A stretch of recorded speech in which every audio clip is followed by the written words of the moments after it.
साथियों नमस्कार, मैं हरिश्चंद्र बर्णवाल। क्या आपको पता है कि प्रधानमंत्री मोदी ने तीसरी बार भविष्यवाणी की है? जी हां, हालांकि इस बार की भविष्यवाणी थोड़ी अलग है, मगर इस भविष्यवाणी के पीछे का राज क्या है वो बड़ा महत्वपूर्ण है। अगर उस राज को आप समझ लेंगे तो फिर पीएम मोदी के बयान का अर्थ भी आपको समझ में आ जाएगा। और यूं ही नहीं दोस्तों, सारे इंडिया अलायंस वाले बौखला गए हैं। हालत यह है कि उद्धव ठाकरे भी भागे भागे वंदे भारत एक्सप्रेस पहुंच गए। और राहुल गांधी के बारे में तो आप पूछिए ही मत। और हां, 370 का वो जादुई आंकड़ा वो भी दिखाऊंगा जो पीएम मोदी ने संसद के भीतर कहा है। आप बड़े ध्यान से समझ लीजिए, क्योंकि मैंने पूरा का पूरा विश्लेषण किया है और एक एक राज्य के बारे में आपको वो विश्लेषण भी दिखा दूंगा आंकड़ों के साथ। आपको पता चल जाएगा कि 370 सीटें आएंगी कहां से। मगर सबसे पहले प्रधानमंत्री मोदी की भविष्यवाणी, तीसरी भविष्यवाणी, ताकि पता तो चले कि उन्होंने कहा क्या है और कितनी बड़ी बात कही है। सुन लीजिए। एनडीए को तो 400 पार कर पाई के रहेगा, लेकिन भारतीय जनता पार्टी को 370 सीट अवश्य देगा। देख रहे हैं ना, बहुत बड़ी भविष्यवाणी है दोस्तों। अब इसका असर भी देखिए। एक तो इंडिया अलायंस बनाने वाले नीतीश कुमार भागे भागे एनडीए में तो आए ही, ये तो पहले की बात है। अब मैं आपको उद्धव ठाकरे की भी हकीकत दिखाता हूं। सीधे वंदे भारत एक्सप्रेस में सवार हो चुके हैं और माना जा रहा है दोस्तों कि उद्धव पीएम मोदी को संदेश दे रहे हैं, मुझे भी बुला लो, एनडीए ही आखिरी सहारा है। यहां तो पोस्ट भी गया, पार्टी भी गई। और ये तस्वीर देख लीजिए बड़े ध्यान से। इन तस्वीरों में बड़ी कहानी छिपी है दोस्तों, आप समझ लीजिए। कहते हैं ना, राजनीति में हर तस्वीर का एक गहरा अर्थ होता है। हालांकि कुछ लोगों को यह भी हो सकता है कि सिर्फ तस्वीरों से क्या है यार, वो उनको कहीं आना जाना होगा। हालांकि कभी देखा आपने? फिर भी अगर तस्वीरों से बात समझ में नहीं आ रही है तो उनका 2 दिन पुराना बयान भी सुना देता हूं। और इसमें वो साफ साफ पीएम मोदी जी से गुहार लगा रहे हैं। सुन लीजिए। मोदी जी ने मला एकच सांगायचं की मोदी जी आम्ही तुमचे शत्रू नव्हतो, आजही शत्रू नाही तो। अब उद्धव का ये हाल है दोस्तों, तो दूसरी तरफ आपको राहुल गांधी का भी एक छोटा सा हाल कुछ तो दिखाना पड़ेगा ना, जरोखा टाइप से ही। ऐसे बौखला गए कि जो काम छिपे में करते थे वो सबके सामने करने लगे। अपने ही एक कार्यकर्ता को कुत्ते की छोड़ी हुई बिस्किट खिलाने लगे। देख लीजिए, बड़ा खतरनाक तस्वीर है दोस्तों, इसको हल्के में नहीं ले सकते। इस तस्वीर से तो पूरी दुनिया बदल जाती है। कुत्ते को खिला रहे हैं, नहीं खाया, वही बिस्किट अपने कार्यकर्ता को दे दिया। खतरनाक है। और आपको क्यों ये खतरनाक कह रहा हूं, आपको पता है ना कि यही इल्जाम हेमंत बिस्व शर्मा, जो असम के मुख्यमंत्री हैं, लगा चुके हैं। आप सुन लीजिए। वो कुत्ता टेबल पर आया और जो प्लेट सा कॉमन प्लेट में बिस्किट था उससे बिस्कुट उठाया। तो आई वॉज एक्सपेक्टिंग कि Rahul will intervene in the dispute कि भाई आप लोग झगड़ा मत करो। वो हमसे देखा और देखे हंसा कि भाई कुत्ता उठा के ले गया। तो ठीक है, 2 मिनट का बाद मेस आता था, वो किसी को बेल मार के बुलाएगा कि प्लेट चेंज कर दो। ये तो एक हमका एक्सपेक्टेशन था। प्लेट भी चेंज नहीं हुआ। फिर उसी प्लेट से 2 एक उठा के बिस्किट भी खाया। तो मैं तो हैरान हो गया, भाई ऐसे कैसे देश चलेगा। देख रहे हैं ना। और आज हेमंत बिस्व शर्मा बता रहे हैं कि पूरा परिवार भी मिलकर नहीं खिला पाया। और आपको तो पता है ना कि फिर हेमंत बिस्व शर्मा जी ने नॉर्थ ईस्ट में कैसे भाजपा का परचम लहरा दिया, हर तरफ जीत का झंडा बुलंद कर दिया। और प्रधानमंत्री मोदी की दोस्तों यही खासियत है कि वो परिश्रम की पराकाष्ठा तो करते ही हैं, साथ ही परिस्थितियों के अनुरूप अपनी रणनीति भी तैयार करते हैं। और इसीलिए उनकी कोई भविष्यवाणी कभी खाली नहीं जाती। याद कीजिए 2019 के लोकसभा चुनाव को, उस समय भी प्रधानमंत्री मोदी ने भाजपा के लिए 300 प्लस सीटों का आकलन किया था। और जब मई में 2019 में परिणाम आए तो भाजपा 300 के पार 303 पर पहुंच गई। इसी तरीके से 2014 के लोकसभा चुनाव के लिए प्रधानमंत्री मोदी ने भाजपा के लिए 272 प्लस सीटों के जीतने का टारगेट रखा था।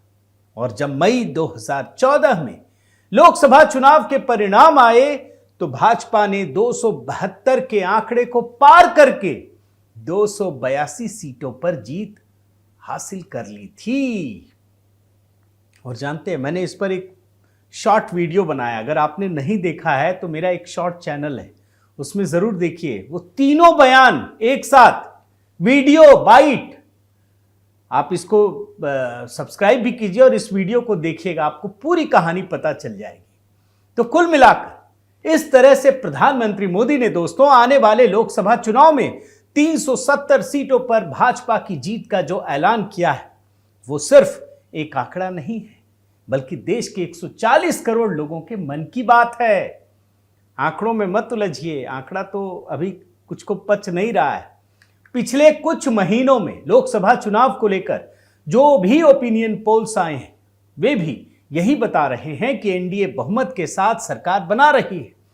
इंडिया टीवी सीएनएक्स पोल ने एनडीए को 315 सीटें दी है, तो टाइम्स नाउ और ईटीजी का पोल एनडीए को 323 सीटें दे रहा है।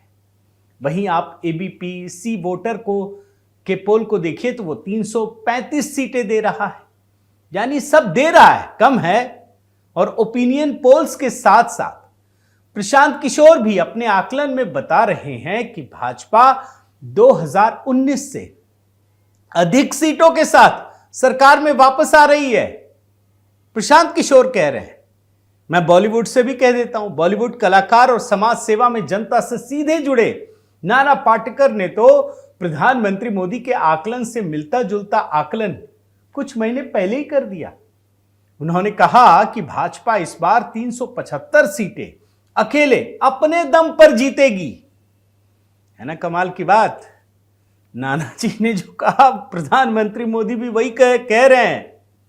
इस तरह से दोस्तों सभी ओपिनियन पोल्स और देश के लोगों के मन की बात को समझने वाले और समाज सेवी विशेषज्ञ सब मान रहे हैं कि भाजपा बहुमत के साथ 17वीं लोकसभा में वापसी कर रही है।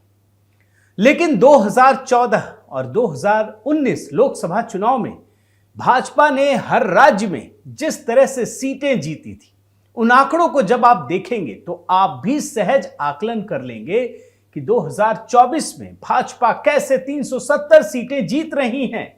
आपके लिए दोस्तों उन आंकड़ों को यहां एक एक करके मैं आपको बताता हूं।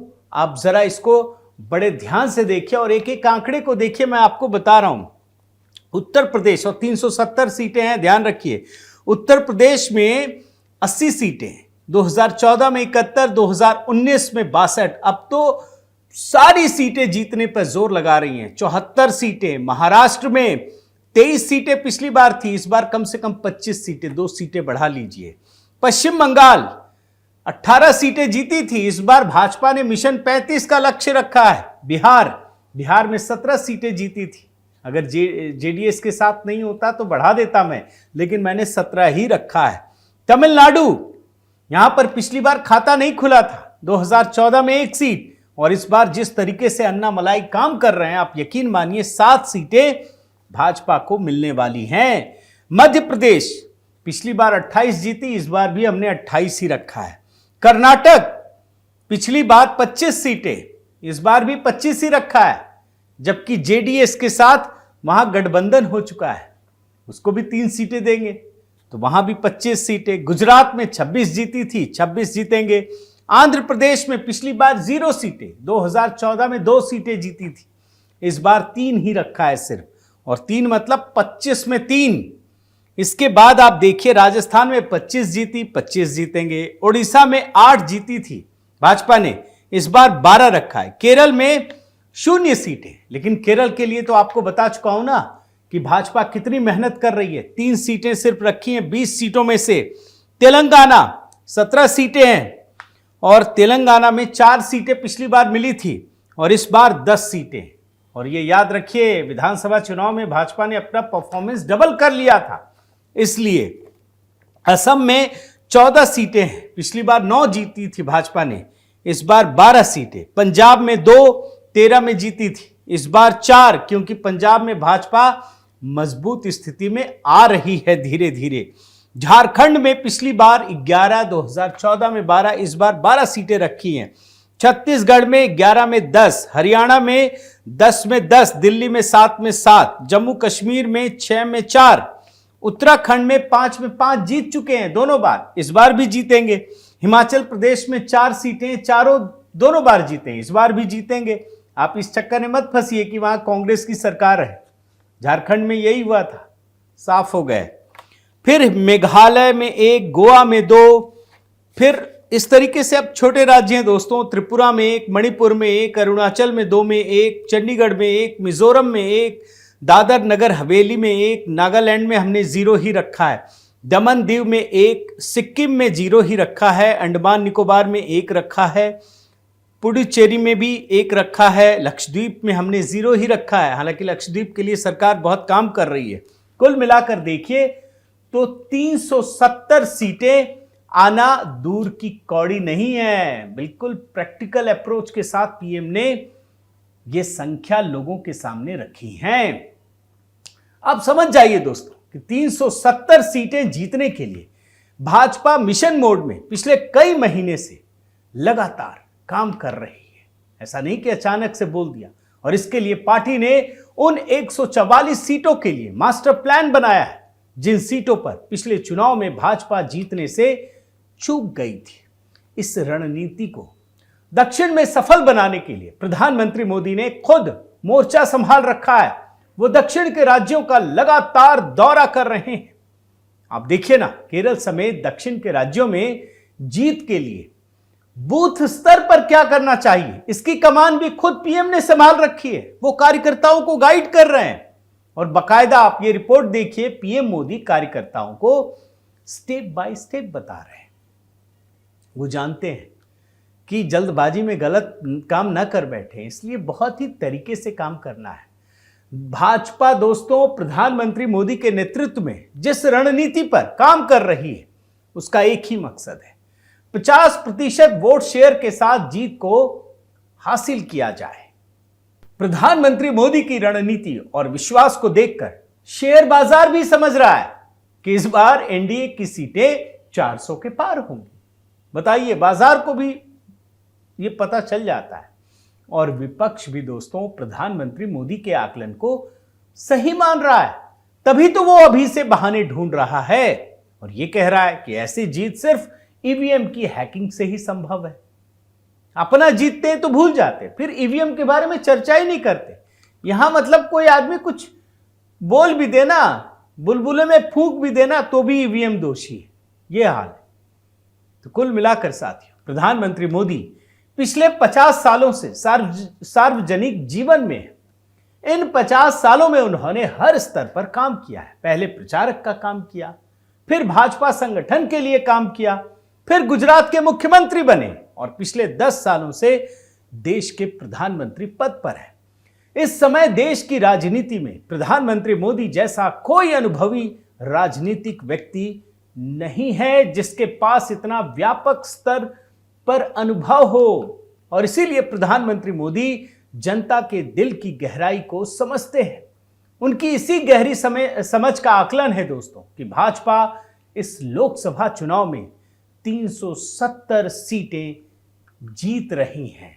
जी हां, और प्रधानमंत्री मोदी जब कह रहे हैं ना, तो इतने बड़े पद पर होने के बाद भी वो जनता से जुड़े हुए हैं, ग्राउंड पर जाकर चीजों को महसूस भी कर रहे हैं।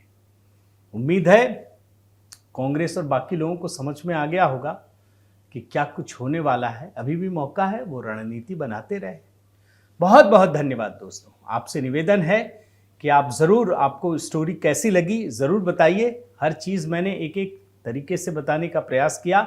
आप इस वीडियो को लाइक कीजिए, सब्सक्राइब कीजिए और ये जो बेल आइकन है इसे भी प्रेस कीजिएगा। अपना प्रेम और स्नेह बनाए रखिए दोस्तों। बहुत बहुत धन्यवाद। जय सिया राम।